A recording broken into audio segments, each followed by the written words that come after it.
Halo teman-teman, perkenalkan kami dari Prodi Informatika Fakultas Teknologi Industri Universitas Atmajaya dari mata kuliah Kecerdasan Buatan kelas A.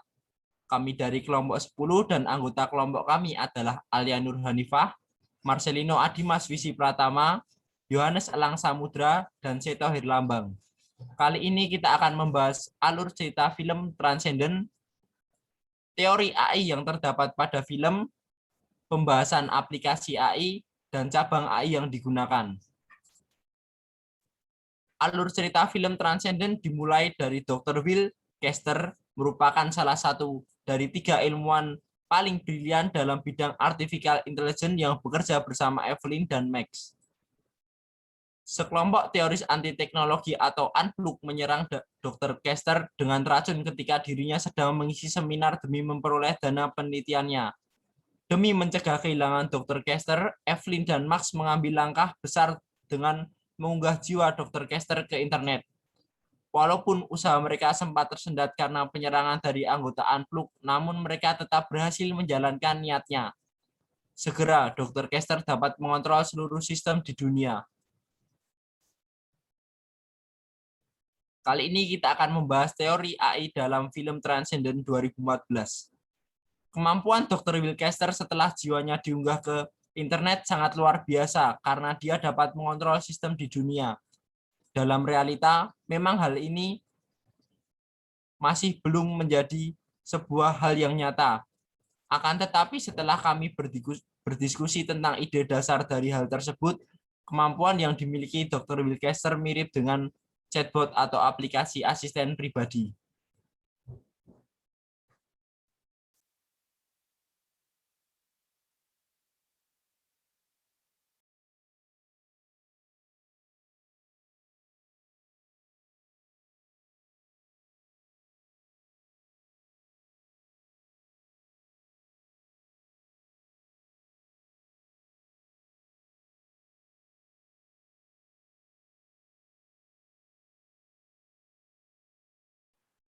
Ya, chatbot. Apa itu chatbot? Chatbot dalam dunia nyata saat ini adalah suatu kecerdasan buatan yang menggunakan pengetahuan umum sebagai basic knowledge untuk memproses dan menentukan serangkaian tindakan yang diperlukan untuk mengambil respon dari perintah pengguna. Pada prosesnya, chatbot memproses pesan seperti teks, suara, gambar, dan video, kemudian memberikan respon dalam bentuk teks, suara, gambar, dan video pula. Bila melihat kilas balik penggunaan chatbot, software ini biasanya digunakan untuk kebutuhan layanan pelanggan saja. Namun sekarang penggunaan software ini sudah ada untuk berbagai peran lain seperti untuk meningkatkan pengalaman pelanggan dalam meningkatkan efektivitas serta efisiensi dalam berbisnis. Ya, selanjutnya aplikasi kecerdasan buatan ini memanfaatkan masukan data dari manusia dan memprosesnya menggunakan teknologi pendukung seperti Natural Language Processing atau NLP dan Natural Understanding serta Machine Reading Comprehension atau MRC. Prinsip dasarnya adalah memproses data pengetahuan yang dimiliki manusia tersebut untuk memberikan sebuah solusi. Chatbot ini juga dikenal dengan beberapa nama seperti ini ada percakapan artificial intelligence assistant, virtual assistant, digital assistant, dan masih banyak nama-nama yang lain. Ya, ada beberapa contoh platform chatbot yang populer, yaitu ada chatbot sesuai dengan namanya. Platform ini memberikan layanan chatbot di beberapa media-media internet. Lalu ada juga Octane AI, ada juga Engati, lalu Mobile Monkey, dan Kata AI yang berasal dari Indonesia. Selanjutnya ada contoh aplikasi asisten pribadi. Seperti yang kita ketahui, ada Google Assistant, lalu ada Alexa, Cortana, Bixby, dan Siri.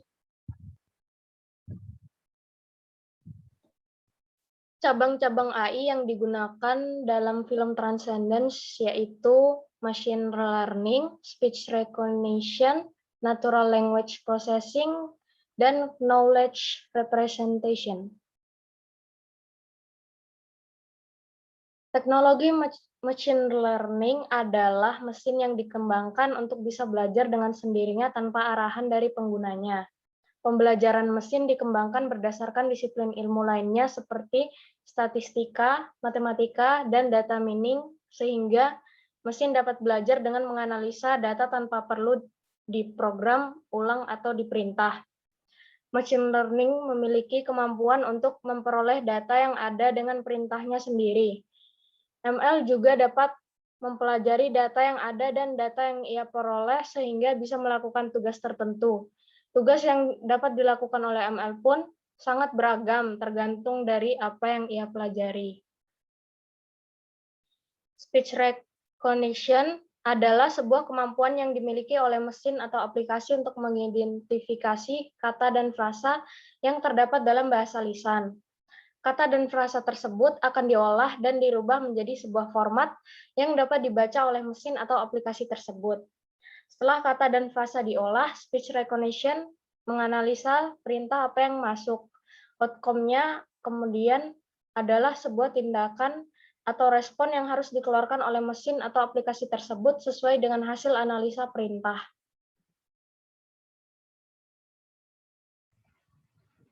Yang ketiga ada natural language processing. Natural language processing juga tidak kalah penting sebagai salah satu cabang AI dalam aplikasi ini. Karena dengan NLP, sistem dapat memproses bahasa sehari-hari atau bahasa lisan menjadi bahasa yang dimengerti komputer. Tanpa komponen ini, software aplikasi tidak akan mampu memproses perintah karena bukan dalam bahasa yang dapat dimengerti sistem atau bahasa komputer. Selanjutnya, knowledge representation. Knowledge representation atau representasi pengetahuan adalah suatu teknik untuk mempresentasikan basis pengetahuan yang diperoleh dalam suatu skema atau diagram tertentu, sehingga dapat diketahui relasi atau keterhubungan antara suatu data dengan data yang lain. Representasi pengetahuan tidak hanya menyimpan data ke dalam beberapa database, tetapi juga memungkinkan mesin cerdas untuk belajar dari pengetahuan dan pengalaman tersebut sehingga dapat berperilaku cerdas seperti manusia. Sekian presentasi dari kelompok kami. Terima kasih.